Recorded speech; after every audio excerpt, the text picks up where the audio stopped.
We at war, people. Kenobi had to get on tonight. We're at war. We are at war. We are at war. Thank you very much. A short time ago, the U.S. military carried out massive precision strikes on the three key nuclear facilities in the Iranian regime: Fordow, Natanz, and Esfahan. Everybody heard those names for years as they built this horribly destructive enterprise. Our objective was the destruction of Iran's nuclear enrichment capacity and a stop to the nuclear threat posed by the world's #1 state sponsor of terror. Tonight, I can report to the world that the strikes were a spectacular military success. Iran's key nuclear enrichment facilities have been completely and totally obliterated. Iran, the bully of the Middle East, must now make peace. If they do not, future attacks will be far greater and a lot easier. For 40 years, Iran has been saying death to America, death to Israel. They have been killing our people, blowing off their arms, blowing off their legs with roadside bombs. That was their specialty. We lost over 1,000 people, and hundreds of thousands throughout the Middle East and around the world have died as a direct result of their hate. In particular, so many were killed by their general, Qasem Soleimani. I decided a long time ago that I would not let this happen. It will not continue. I want to thank and congratulate Prime Minister Bibi Netanyahu. We worked as a team like perhaps no team has ever worked before. And we've gone a long way to erasing this horrible threat to Israel. I want to thank the Israeli military for the wonderful job they've done. And most importantly, I want to congratulate the great American patriots who flew those magnificent machines tonight, and all of the United States military on an operation the likes of which the world has not seen in many, many decades.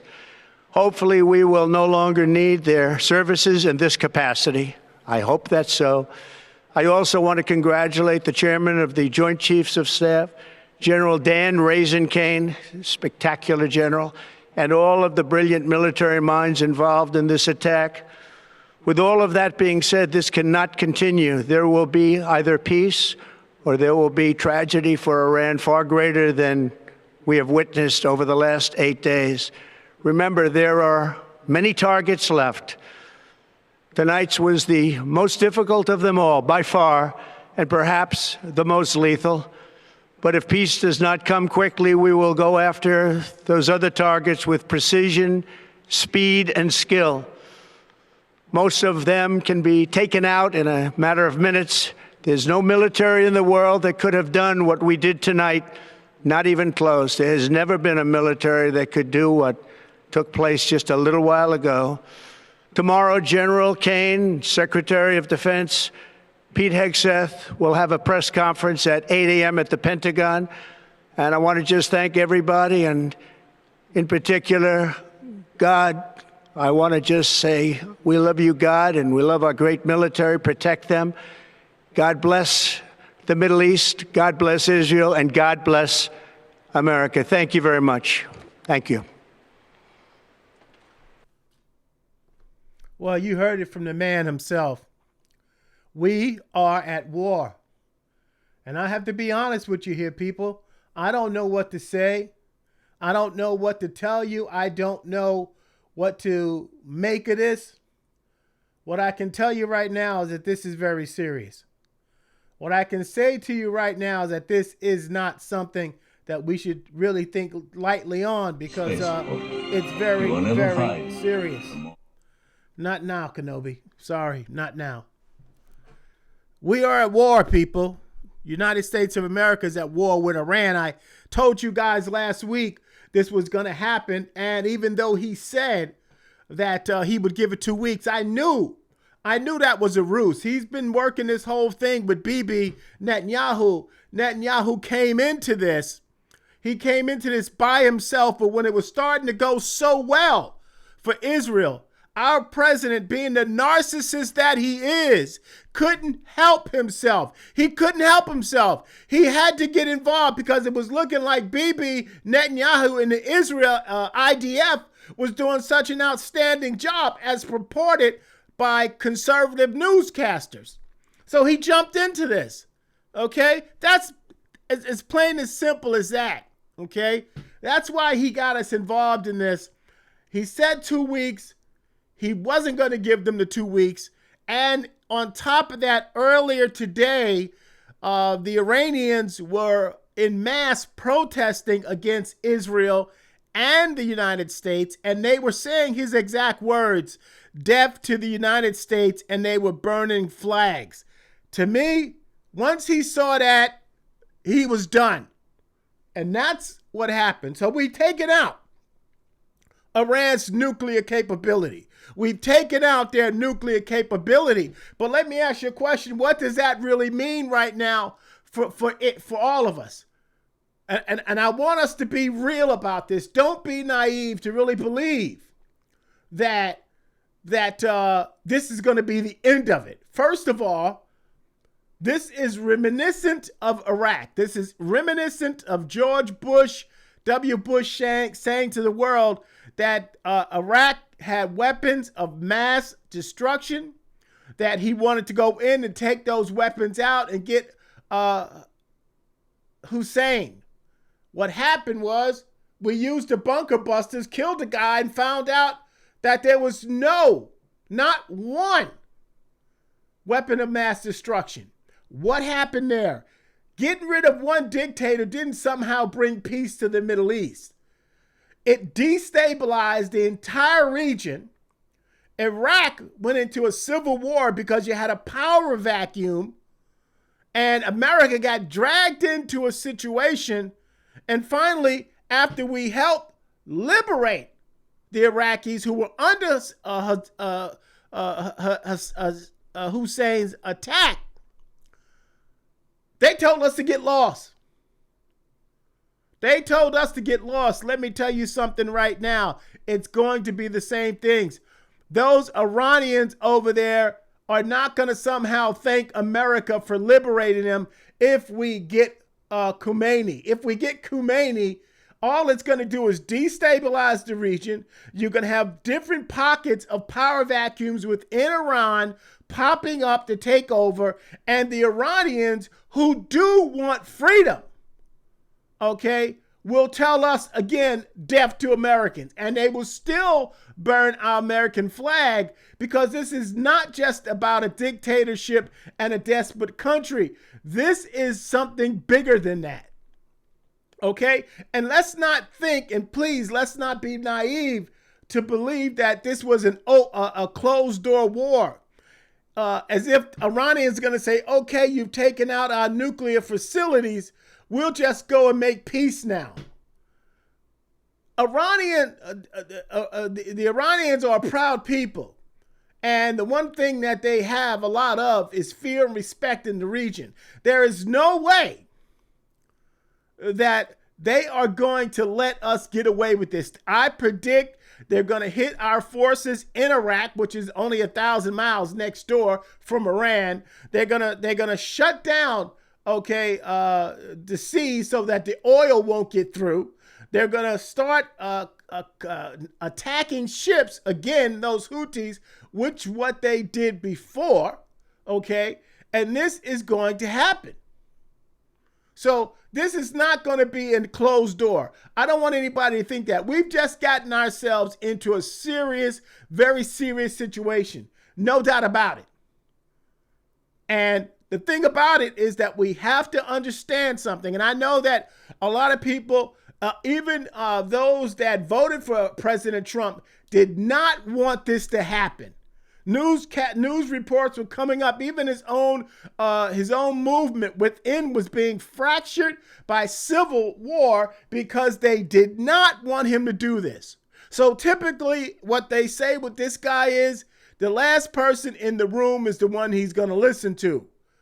I'm thinking the last guy in the room in this case was Lindsey Graham or J.D. Vance, because even though Marco Rubio is a Sith apprentice, I don't think he wanted this because now, as Secretary of State, if he does run for president in 4 years, he's going to have to answer some questions about this.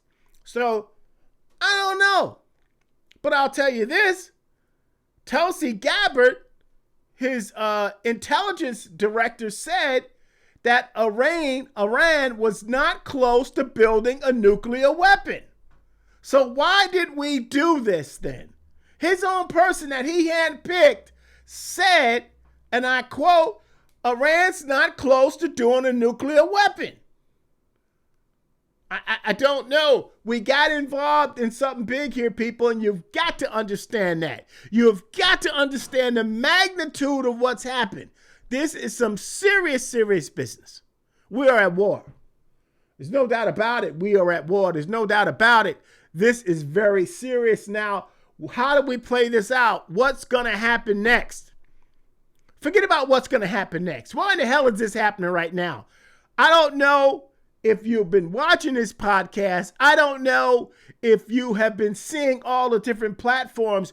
All of this is still leading to what I said. Now more than ever, I am excited, a little tongue-tied tonight, because I am genuinely concerned. And I'm not really concerned about the war. I know people die in war, and I've got family that fought in wars, and so that's not what I'm saying. I'm not being contrived about this. What I'm saying is, this is going exactly the way I see it, and that scares me. This is going exactly as I'm reading the Bible and reading prophecy from thousands of years ago, and that scares me. And it doesn't scare me for me. It scares me for you, and it scares me for the people that you know. Because this is going to get a lot worse. But for me, it can only get a little better. Now let me explain. I told you this was going to happen. I told you it's prophecy in motion. We're going through the book of Revelation right now. You're going to see its prophecy in motion. You're going to see its prophecy manifesting into a modern day reality. This man told us he would not get us involved in World War III. This man told us that there would be no wars on his watch. This man told us that if he was president when these wars started, they never would have happened. Never would have happened. Now, I don't know about you. I didn't vote for the guy. Okay? But if you voted for the guy, unless you're a warmonger, you must feel a little betrayed, because what you voted for is simply not what you just got. But putting all that aside, what am I trying to say? Here's what I'm trying to say to you right now. Iran is in prophecy. Israel is in prophecy. The surrounding countries right now that's going to get involved in this situation is in prophecy. Don't you just think that China, who buys cheap oil from Iran, is going to be okay with our country blowing up oil facilities in Iran? The Chinese economy is in bad shape. The last thing they need right now is high gas prices. Russia gets drones from Iran. Well, right now, I think Iran will probably be a little more busy with their own military cash right now, that they can't stand to ship any more drones over there for Vladimir Putin to use against Ukraine. So I don't think Vlad's going to be happy with that. And as a matter of fact, if you've been watching the news, Vladimir Putin has already warned Israel this week that if you keep this up, I'm going to get involved. Now that seems crazy, because I've heard the news pundits tonight say, well, I don't think Russia is going to get involved in this. And, I know China is not going to like the high gas prices, but I can't see them getting involved about something like this. Wrong. Because it's in the Bible. Russia gets involved in a conflict. They go after Israel, and then there's some world-popping stuff that's going to happen. Now, you may think this is all crazy, But I'm saying to you, what you're seeing played out in real time has been predicted thousands of years ago, and it's coming to life right now. Period. Full stop. Putin already said don't do it. Putin already said stop, slow down. Now you've messed up, because what's going to happen is Putin needs more drones. He won't be able to get the drones, which is good for Ukraine, because maybe now they can take advantage of this situation, because Putin has been hitting them like crazy, using this distraction of Iran and the U.S. involvement to keep making moves against Ukraine. Right now, he may have to slow down, because he ain't going to be able to get no more drones. He's not going to be too happy about that. Bibi Netanyahu, well, listen, he found himself a war, cycles of war. The man is not liked by his own people either. The man has manipulated the Israeli Supreme Court that says anything I do from now on, because the last time he got ousted, it was because of corruption. So now he's manipulated the Supreme Court to say anything I do while I'm in office, I'm immune. Sounds familiar? Yeah, sounds familiar. So I'm saying to you that this guy wanted this to happen. Those Iranians weren't bothering him. Now listen, I know that they don't get along, and I know death to Israel, wipe Israel off the face of the earth. I got all that. But it's just like James Brown said, don't start none, won't be none. Iran wasn't starting none here with Israel. Israel started this on its own, telling us that Iran could make a nuclear bomb in a matter of weeks or days. But Tulsi Gabbard said they weren't nearly close to that. Somebody's lying. Bibi is lying, because he's getting jumped on, because he's not letting the food in for the Gaza. People are dying over there. Babies are dying. And everybody's coming after Israel saying, let those people eat. What did he do? A distractionary war by attacking Iran. He drags us into it. We just got dragged into something that we had nothing to do with. We just got dragged into something that did not have anything to do with us. Yeah, he's right. They took the hostages. Jimmy Carter tried to get him out. It failed. They kept him for 490 days. They let him out the day that Reagan got inaugurated. I get the hatred between the countries, but keep in mind, historically, we used to be friends with him. We put the Shah in power in Iran. We're the ones who put the Shah of Iran in power. So then it went bad. Ayatollahs got involved. Okay? So yeah, I get the hatred, the burning of American flag, death to America, death to Israel. He's right about the car bombs. When we were in Iraq, Iran was attacking the Americans because the Iranians wanted us out of Iraq because they wanted to destabilize the Middle East. So yeah, everything he said that they've done to us, they've done. However, the problem is that they weren't bothering us today. Today, they were not bothering us.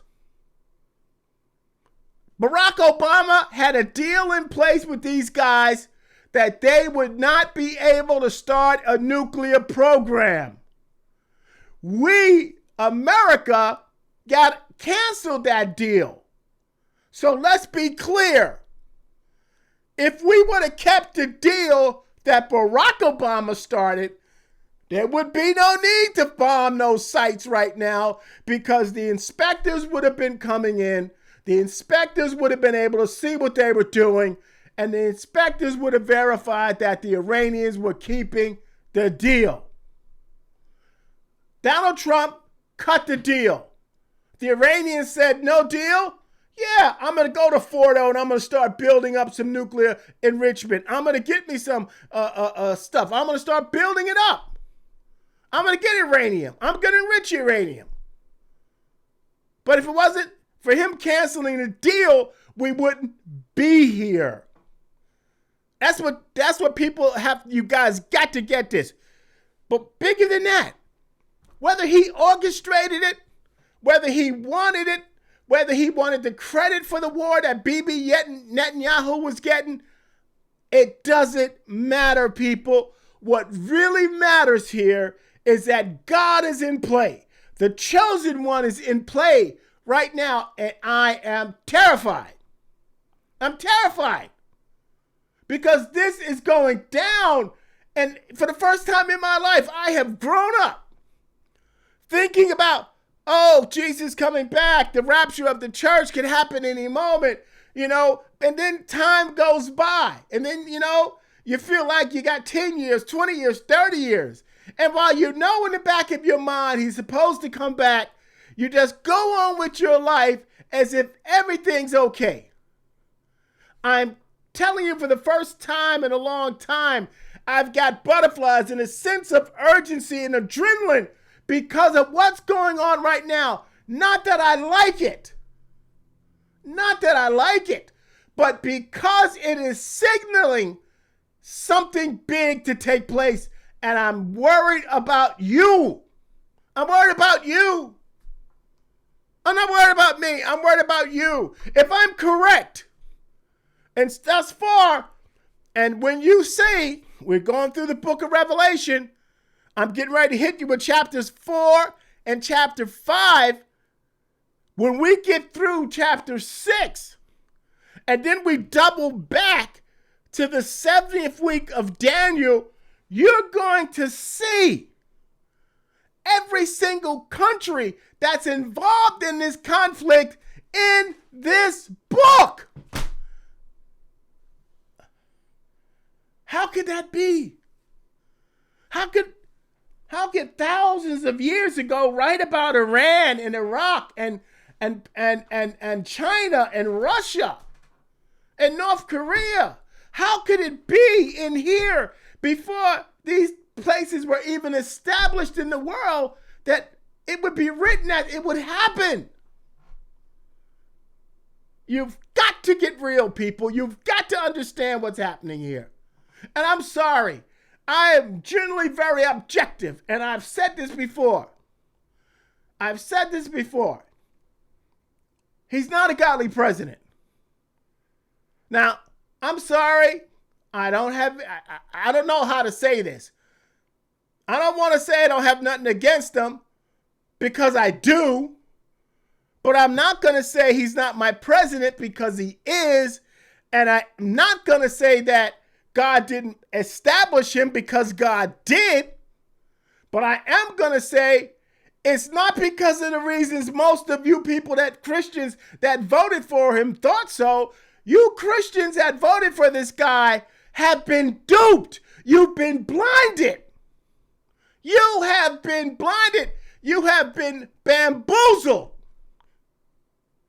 The wool has been pulled over your eyes, man. I want to thank God. Somebody wrote that for him. And I don't care how many prayer meetings you have at the White House. It doesn't make it a holy place. It doesn't make it righteous. It doesn't make it godly. And I'm sorry. God put him in office. I said that to you, but I told you why on this platform. He is being used as an instrument, as a tool to usher in the return of Jesus Christ. Point blank and simple. But let me ask you this question. Can you afford me to be right here? For me to be right? You're betting the farm on this guy. You're betting everything you've got on this guy. You're betting your friends, your family, your country, your future. You're betting your eternal life on this guy. Is it possible you're wrong? Is it possible you want to open up your eyes and take a look at what you have voted for? Is it too late for you? Is it too late? Will you not ask yourself what the hell is going on here? He has lied to you over and over and over again. And somehow all of you just keep coming up with excuse after excuse after excuse. If somebody else would lie to you as many times as this guy's lied to you, you would have nothing to do with them. Can't you see that in itself is some type of mind meld this man in this movement has put on you guys? If it was anybody else, you'd be done with them. He told you in so many ways there would never be a war. He told you in so many ways it would never happen. And now it's happened. And it's biblical. And I'm telling you right now, I'm worried about you. I'm worried about every single Trump voter. I am worried about every one of you that's voted for this guy. And I'm worried about those of you who didn't vote for him.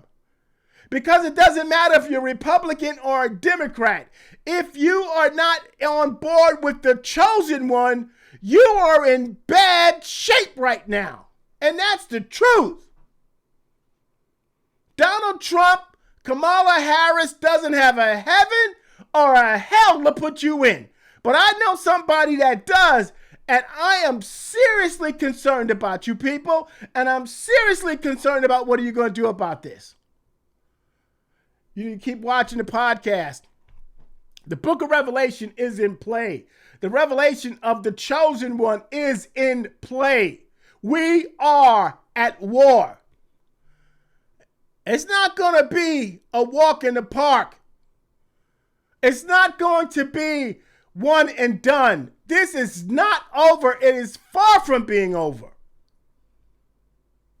And all I've got to say to you is you need to get ready.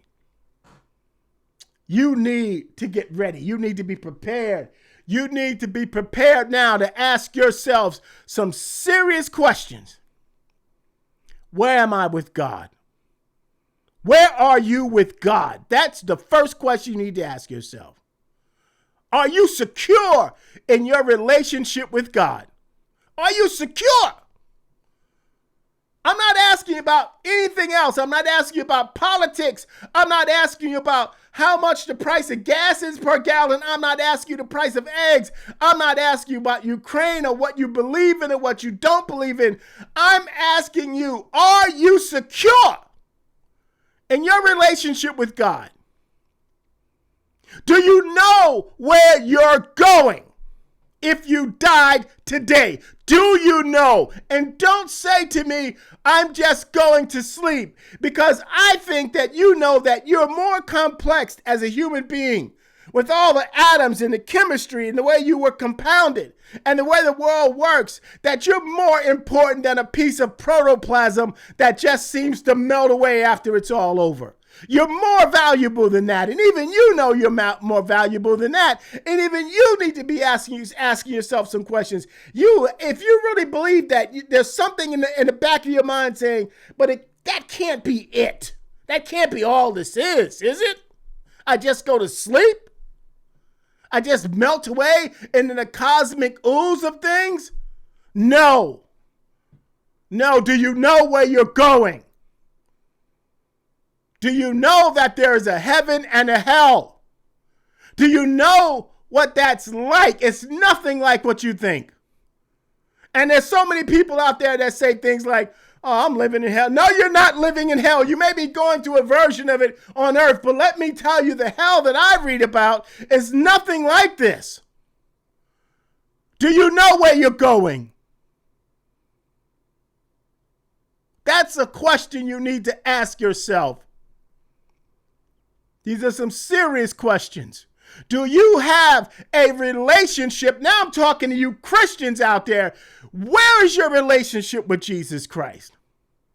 Well, he knows. No, I'm asking you about your relationship. Do you love what Jesus loves and hate what Jesus hates? Because that's what's going to tell you if you're going to heaven or hell. That's the bottom line. Your pastor can't do it for you. Your friend can't do it for you. Your doctor, your lawyer can't do it for you. Your neighbor can't do it for you. Donald Trump can't do it for you. There's only one power that saves. And that's the life-saving power of Jesus Christ. Do you have a relationship with him? That's the question. And if you do, where is it right now? What are you going to do about all of this? And if your relationship with God is okay, and if you are secure, how many people do you know that are not secure? Does that concern you?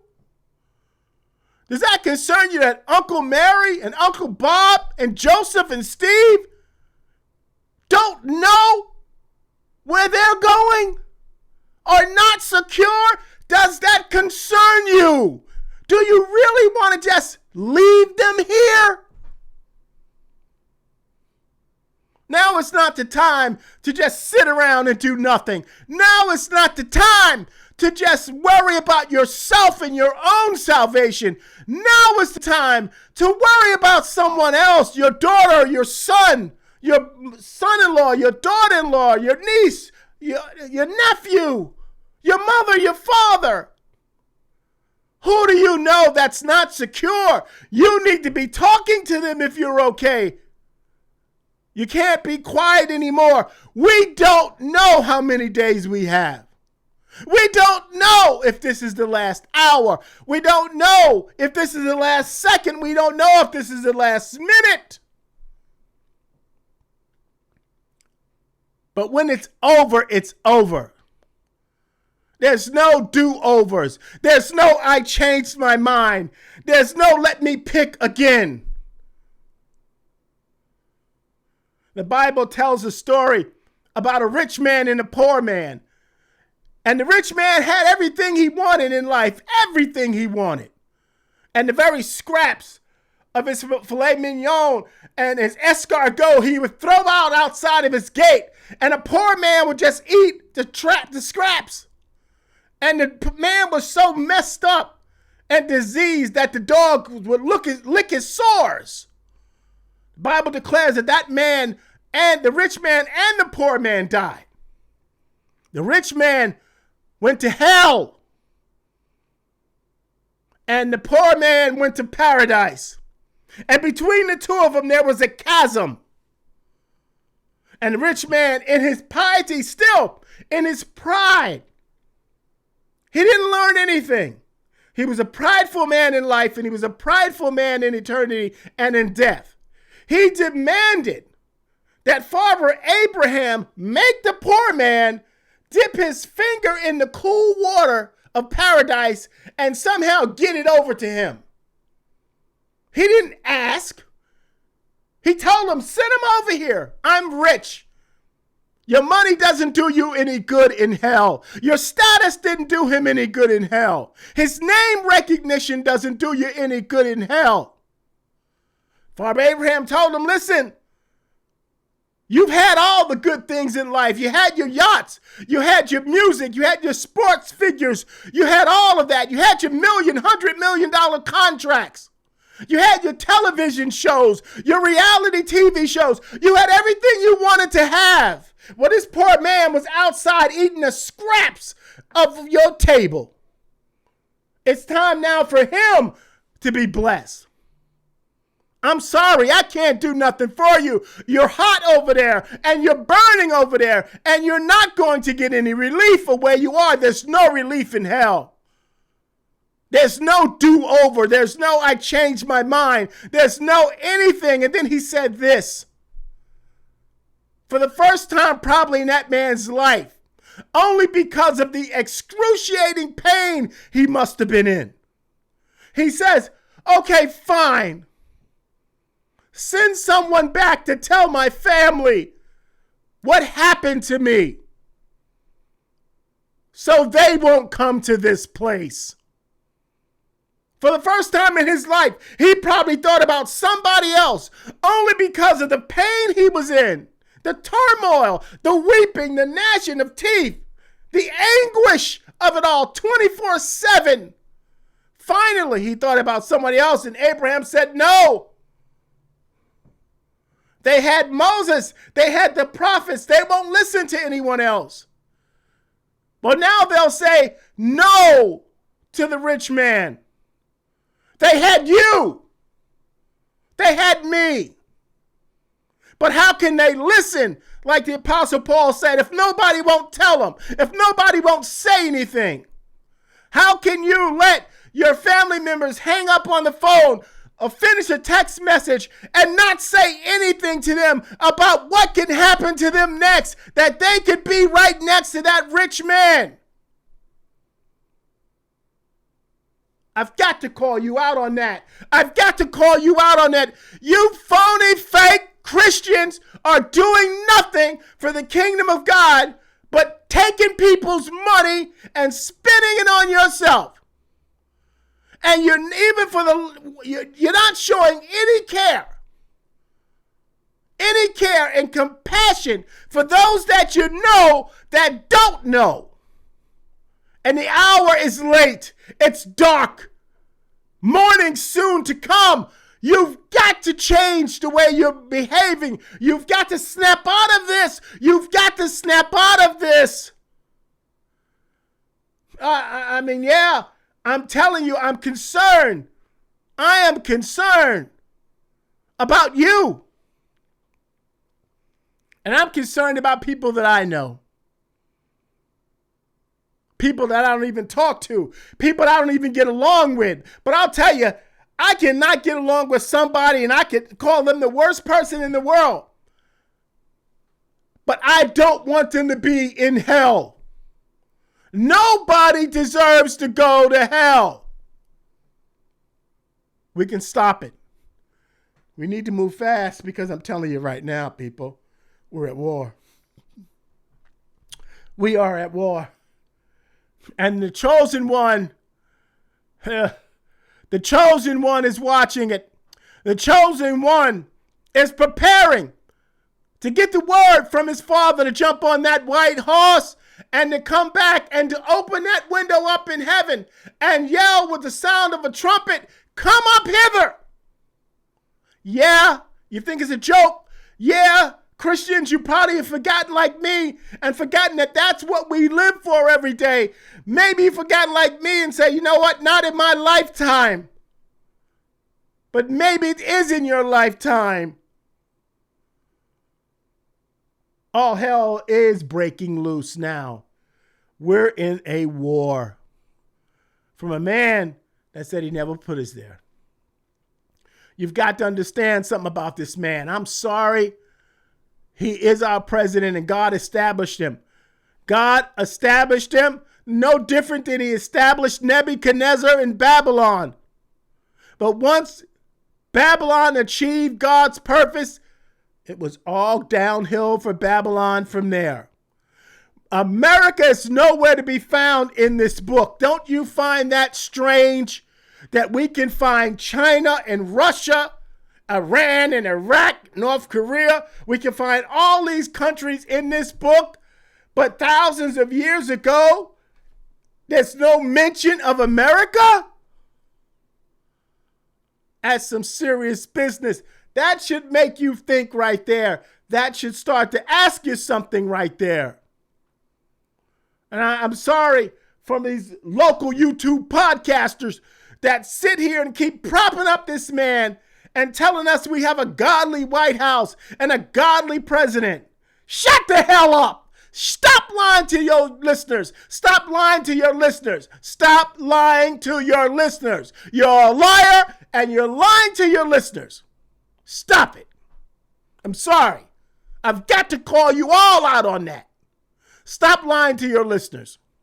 Stop telling them that he's a godly man. Stop telling them it's a godly White House.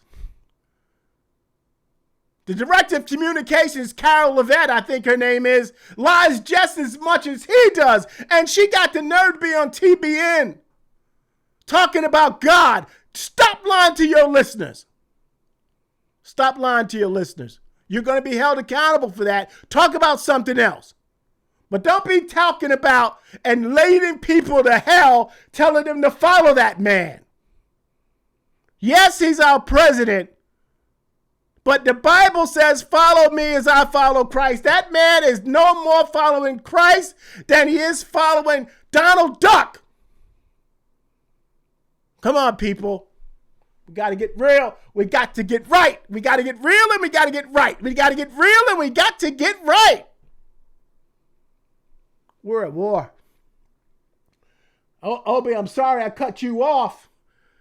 But this isn't the night for it. This isn't the night for hello there. This isn't the night for it. We are in bad shape. I didn't want to come out here and do this. I had no plans to do this. But I'm looking at the news and I'm getting terrified and I'm starting to shake and I'm asking myself, what if it's tonight? If this plays out the way the Bible says it's going to play out, it could be any time. You pastors need to start telling your sheep about the chosen one. You have got to start telling your sheep the truth. You have got to start teaching and preaching and healing and talking about the return of the chosen one. Stop the small sermonettes. Stop the small verses. Stop the allegories. Stop. Preach the unadulterated word of God. Call it what it is. You are not going to get away with it. You're going to be held to a higher standard. If you continue to let these people come to church for 3 fast songs and 3 slow songs and a 30-minute sermon, and you kick them out the door before you, then you take their tithes, then you kick them out the door. And they walk out the door thinking they came to church. You have got to do better. You have got to do better. We're in some serious waters right now. I'm telling you, we're in some serious waters right now, people. I'm sorry to yell. I'm sorry to lose it. I'm not going to take this down. My head says edit it. You went off the track, but I'm not off the track. I may be all over the place, but I'm not off the track. And I'm not going to edit it, and I'm not going to take it down because I want you to see my heart for you. I want you to see my passion for you. I want you to see my concern for you and for your family and your family's family. I want you to understand that something bigger than you is happening right now. I want you to understand it's life, death, and eternity. I want you to understand that there is a life after life. It's not over. You have a choice to make. So I'm saying to my Trump supporters, you guys really got to open your eyes. You guys got to open your eyes and you got to know what you're dealing with. All the military just signed up. He's touting, oh, our military army is bigger than ever before. People are signing up. And then he starts a war? Really? Who does that? This guy doesn't care about anybody but himself and his family because he knows he's not going to run again. And so all he's doing is stocking up his coffers, making so many deals to propel his family into the next 2 or 3 generations. And that's really all this is about for him. He has no concern for human life. I'm sorry, he's a transactional individual. He's not thinking about his eternal destiny. And shame on you, Paula White. I dare call you Paula. I will not call you pastor or whatever the hell you call yourself. You are in serious waters, young lady. You're an adulterer and you're a liar and you steal from your congregants, in my opinion. And you need to get your act together, Paula White, because I'm telling you right now, you may be calling yourself a modern day Esther or whoever the hell else you're calling yourself, but you are in some serious water here. And I'm calling you out on that. I'm calling you out on that, Paula White. Shame on you. And shame on a lot of you that hang out with this guy instead of worrying about his soul. that just lay hands on them to say and go write a book and saying that you're hanging out with them and how you're being such a big influence on them. Shame on all of you for that. You better get right. You better get right. And you better get ready. You better get right and you better get ready. And you better get ready and you better get right. I'm out of here tonight, guys. More on this conflict another time. Whew. This is some serious business. This is some serious business.